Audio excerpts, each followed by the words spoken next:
Hello friends, सब सभी का स्वागत है मेरे यूट्यूब चैनल विकी मल्होत्रा इस गेम पर। मैं आपका दोस्त विकी आज आप सभी के लिए लेकर के आऊं फिर से एक न्यू रिएक्शन वीडियो। जो आज की रिएक्शन वीडियो होने वाली है वो होने वाली है Dubai golden visa trap.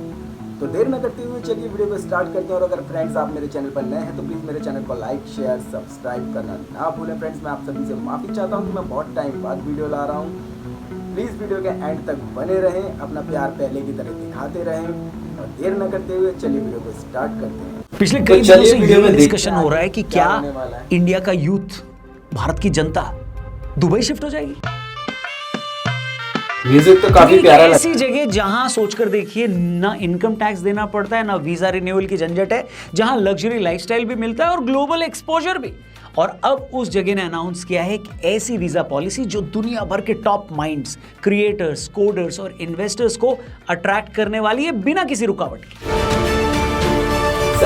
Yes, we're talking about Dubai's latest golden visa announcement. The United Arab Emirates has introduced a nomination-based golden visa for Indian citizens. UAE has launched a nomination-based golden visa offering lifetime residency. The new nomination-based UAE golden visa model. ये एक simple visa policy नहीं है दोस्तों, ये एक global talent race का हिस्सा है जिसमें यूएई ने एक बड़ी छलांग लगाई है, एक बड़ी चाल चली है। लेकिन सवाल ये है कि इसका असर सबसे ज्यादा कहां पड़ेगा? क्या इंडिया को इससे नुकसान होगा या फायदा? क्या ब्रेन ड्रेन और तेजी से होगा? और गोल्डन वीजा की कहानी शुरू कहां से हुई है? इससे पहले कि इन सवालों के जवाब लें, ये कहानी पर आए, आपको मैं ले जाना चाहता हूं दुबई की वीजा की कहानी की तरफ। वेल, गोल्डन वीजा होता क्या है? गोल्डन वीजा एक ऐसा रेजिडेंस वीजा होता है जो किसी फॉरेन नेशनल को एक कंट्री में लॉन्ग टर्म स्टे, वर्क और बिजनेस करने की इजाजत देता है बिना किसी लोकल स्पॉन्सर के। ये वीजा 5, 10 या कई केसेस में परमानेंट वैलिडिटी के साथ दिया जाता है। पहले ये सिर्फ अल्ट्रा रिच लोगों के लिए होता था, जैसे स्पेन, पोर्टुगल, ग्रीस जैसे यूरोपियन कंट्रीज ने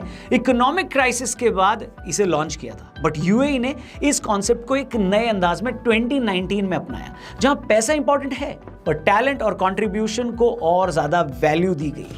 दुबई के गोल्डन वीजा 2025 का जो अनाउंसमेंट हुआ है, मैं उसमें नहीं जाऊंगा, उससे रिलेटेड बहुत सारे वीडियोस आपने ऑलरेडी देख लिए होंगे। गोल्डन वीजा इस कॉन्सेप्ट की शुरुआत कहां से हुई और क्यों हुई, उसकी बात करें। गोल्डन वीजा का कॉन्सेप्ट पहली बार यूरोप में 2010 के आसपास आया। स्पेन, पोर्टुगल और ग्रीस जैसी कंट्रीज ने अपने इकोनॉमिक स्लोडाउन के टाइम ये पॉलिसी इंट्रोड्यूस की ताकि फॉरेन इन्वेस्टर्स आएं, रियल एस्टेट में पैसा लगाएं और इकोनॉमी उनकी जो है अर्थव्यवस्था वो रिवाइव हो सके। इस पॉलिसी का सिंपल मंत्र था, तुम पैसा लाओ, हम तुम्हें वीजा देंगे। यूएई ने 2019 में गोल्डन वीजा लॉन्च किया, लेकिन सिर्फ रियल एस्टेट या इन्वेस्टमेंट के लिए नहीं, उन्होंने टैलेंट को भी क्राइटेरिया बनाया। डॉक्टर, साइंटिस्ट, कोडर्स, आर्टिस्ट, सबको उन्होंने वेलकम किया। इसका मोटिव क्लियर था। नंबर 1, ऑयल डिपेंडेंसी कम करना। नंबर 2, टेक और नॉलेज इकोनॉमी बनाना। नंबर 3, ग्लोबल टैलेंट को मिडिल ईस्ट में लाना। गोल्डन वीजा से यूरोप और दुबई को क्या फायदा हुआ, उसके ऊपर भी नजर डाल लेते हैं। गोल्डन वीजा पॉलिसीज ने यूरोप और दुबई दोनों को काफी इकोनॉमिक बेनिफिट्स दिए हैं। कुछ की फिगर्स आपको इस वक्त स्क्रीन पर दिखाई दे रहे हैं। पहले पोर्टुगल की बात करते हैं। पोर्टुगल ने 2012 में अपना गोल्डन वीजा प्रोग्राम लॉन्च किया था। 2023 तक पोर्टुगल ने इस स्कीम से $7.3 बिलियन कमाए। इसका फॉरेन इन्वेस्टमेंट उन्होंने अट्रैक्ट किया। मेजॉरिटी पैसा रियल एस्टेट में गया, जिससे प्रॉपर्टी सेक्टर वहां पर बूम हो गई। सेकंड, स्पेन की बात करते हैं। स्पेन के गोल्डन वीजा प्रोग्राम ने 2013 के बाद से 4.5 बिलियन यूएसडी से ज्यादा का फॉरेन इन्वेस्टमेंट जनरेट किया, मेजरली इन रियल एस्टेट और अर्बन रीडेवलपमेंट प्रोजेक्ट्स में। ग्रीस की बात भी कर लेते हैं। गोल्डन वीजा स्कीम से उन्होंने $3.2 बिलियन से ज्यादा का डायरेक्ट इन्वेस्टमेंट उनके पास आया, जिसमें चाइना, रशिया और मिडिल ईस्ट के इन्वेस्टर्स सबसे ज्यादा एक्टिव रहे। अब यूएई की बात करते हैं, उसमें भी दुबई की। तो दुबई ने 2019 से लेकर 2023 तक approximately 50,000 plus golden visas issue किए। रियल एस्टेट में इस पॉलिसी के बाद फॉरेन ओनरशिप में बड़ा जंप देखा गया। 2022 में दुबई ने 44 बिलियन यूएसडी का रियल एस्टेट ट्रांजैक्शन रिकॉर्ड किया, जिसमें सिग्निफिकेंट कंट्रीब्यूशन ओवरसीज इन्वेस्टर्स का ही था। इंडियन इन्वेस्टर्स इसमें टॉप 3 में रहे, जी हाँ, जिन्होंने दुबई प्रॉपर्टी मार्केट में करोड़ों पैसे लगाए। ये डेटा क्लियरली ये दिखाता है कि गोल्डन वीजा पॉलिसी से कंट्रीज ने न सिर्फ इकोनॉमी को अपनी रिवाइव किया है, बल्कि ग्लोबल एलीट क्लास को अट्रैक्ट करके अपनी सॉफ्ट पावर भी बढ़ाई है।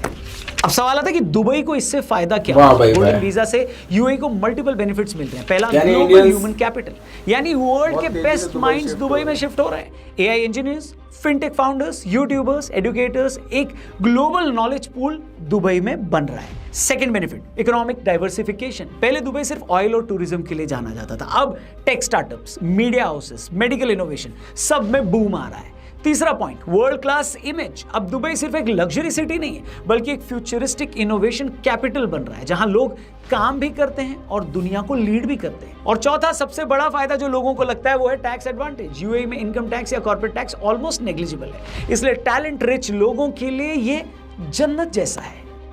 लेकिन इस वीजा पॉलिसी से किस देश को सबसे ज्यादा नुकसान हो सकता है, उनकी भी बात कर लेते हैं। सबसे पहले भारत।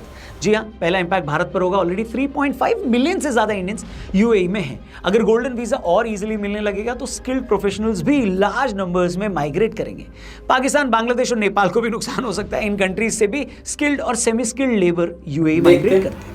यूरोपियन कंट्रीज की बात करें, स्पेन, पोर्टुगल जैसी कंट्रीज के गोल्डन वीजा स्कीम से लोग यूएई की तरफ शिफ्ट हो रहे हैं, क्योंकि टैक्स, लोकेशन और प्रोसेस सब कुछ आसान है। चौथा इंपॉर्टेंट पॉइंट, यूएस और कनाडा की भी बात करें तो some professionals specially from tech world अब यूएस कनाडा की जगह दुबई को प्रेफर कर रहे हैं, क्योंकि लोकेशन इंडिया के करीब है और बिजनेस करना आसान है। वेल, इस वीजा पॉलिसी का भारत पे क्या असर पड़ेगा उसको अगर डिटेल में समझने की कोशिश करें तो जैसे कि मैंने बताया 3.5 मिलियन इंडियंस यूएई में हैं, उससे ज़्यादा ही ये यूएई की टोटल पॉपुलेशन का 30 to 35% है। रेमिटेंसेस की बात करें तो इंडिया में हर साल यूएई से बिलियंस ऑफ डॉलर्स रेमिटेंस के रूप में आते हैं। 2022 में लगभग $17 बिलियन भारत आया यूएई से। भारत का कंट्रीब्यूशन क्या है? Health care, IT, construction, education, retail, hospitality, almost her sector में इंडियन प्रोफेशनल्स का वहां पर बड़ा रोल है। यानी दुबई को खड़ा करने में बड़ा रोल है भारत का। बाकी ब्रेन ड्रेन अलर्ट भी है, यानी अब सिर्फ ब्लू कॉलर वर्कर्स नहीं बल्कि टॉप डॉक्टर्स या इंजीनियर, स्टार्टअप भी दुबई शिफ्ट हो रहे हैं और गोल्डन वीजा से ये ट्रेंड और तेज होगा। यंग इंडिया के लिए क्या चैलेंज है वो भी समझने की कोशिश करते हैं। अगर आप एक यंग इंडियन हो, भारतीय हो, चाहे कोडर हो या ग्राफिक डिजाइनर या digital creator, Dubai golden visa एक ग्लोबल प्लेटफॉर्म ऑफर करता है। जैसे टैक्स फ्री इनकम की बात, business friendly rules, faster global exposure. लेकिन ये एक अपॉर्चुनिटी है, साथ ही चैलेंजेस भी हैं, क्योंकि अगर सब बेस्ट माइंड्स बाहर चले गए तो भारत का फ्यूचर क्या होगा, ये डिबेट चालू हो गई है। वेल, दुबई ने जो मूव किया है वो एक बड़ा सिग्नल है बाकी दुनिया के लिए भी। कंट्रीज अब एक दूसरे से कॉम्पीट कर रही हैं, not just for money but for minds. India के लिए क्या क्या जरूरी है वो भी देख लेते हैं। अपने यूथ को रोकने के लिए हमें बेटर करियर अपॉर्चुनिटीज क्रिएट करने होंगे जल्दी, वो भी। बाकी इनोवेशन और रिसर्च में फंडिंग बहुत ज्यादा बढ़ाना होगा। साथ ही बेटर वर्क कल्चर और ग्लोबल एक्सपोजर इंडिया में कैसे मिले, ज्यादातर लोगों को इस पे भी ध्यान देना होगा। यानी जाने से पहले फिर से, दुबई का गोल्डन वीजा एक गोल्डन ट्रैप है या गोल्डन चांस, ये डिपेंड करता है कि इसे कौन कैसे यूज करता है। UAE smartly global talent capture कर रहा है और इंडिया जैसे डेवलपिंग नेशन से लोग अट्रैक्ट कर रहा है। सवाल ये है कि क्या हम अपनी यूथ को रोकने के लिए कुछ कर रहे हैं? आपको क्या लगता है, क्या आप दुबई जाने का सोचोगे अगर आपको मौका मिल जाए और वीजा मिल जाए तो, या आप इंडिया में ही कुछ बड़ा करना चाहोगे? कमेंट करके जरूर बताओ। तो फ्रेंड्स, इसी के साथ होती है वीडियो यहीं पर समाप्त की। जैसा कि आप सभी ने देखा इस वीडियो के माध्यम से कि दुबई वीजा ट्रैप किस तरीके से दुनिया के लोगों को दुबई में आकर्षित करने के लिए दुबई गोल्डन वीज़ा इशू किया गया है, जिससे कि वहाँ के हर चीज़ में डेवलप होगी। जैसे कि डॉक्टरी सेक्टर के अंदर, साइंस सेक्टर के अंदर, कंस्ट्रक्शन सेक्टर के अंदर, बहुत सी चीज़ों में वहाँ पे जो है बूम आएगा, जिससे कि दुबई आगे ग्रोथ करेगा। मेरा मानना तो ये है कि सबसे बड़ा जो वहाँ पे एक चीज़ है जो लोगों को अट्रैक्ट करती है, टैक्स फ्री। टैक्स फ्री को लेकर के बहुत से लोग दुबई जाते हैं, वहाँ सेटल हो रहे हैं। अब देखना ये है, जिस तरीके से इस वीडियो के अंदर बताया गया है कि नेपाल, बांग्लादेश, इंडिया, यहाँ की जो पॉपुलेशन है, जो ऐसी पॉपुलेशन है जो अफोर्ड कर सकती है इस चीज़ को कि भाई वो दुबई जाके सेटल हो सकती है, इतना पैसा दे करके गोल्डन वीज़ा ले सकती है, तो आगे चल के इसका असर किस तरीके का होने वाला है और गवर्नमेंट हमारे लिए क्या करने वाली है, जिससे कि जो यहाँ की जनता है वो ऐसी जगहों पर गोल्डन वीज़ा ट्रैप के चक्कर में पड़ के अपनी कंट्री को छोड़ के दूसरी कंट्रियों को जाके डेवलप ना करें। तो ये सारा का सारा दारोमदार तो गवर्नमेंट पर टिका है। आपकी इस वीडियो पर क्या राय है, प्लीज़ मुझे कमेंट के माध्यम से बताएं। मिलते हैं नेक्स्ट रिएक्शन वीडियो में।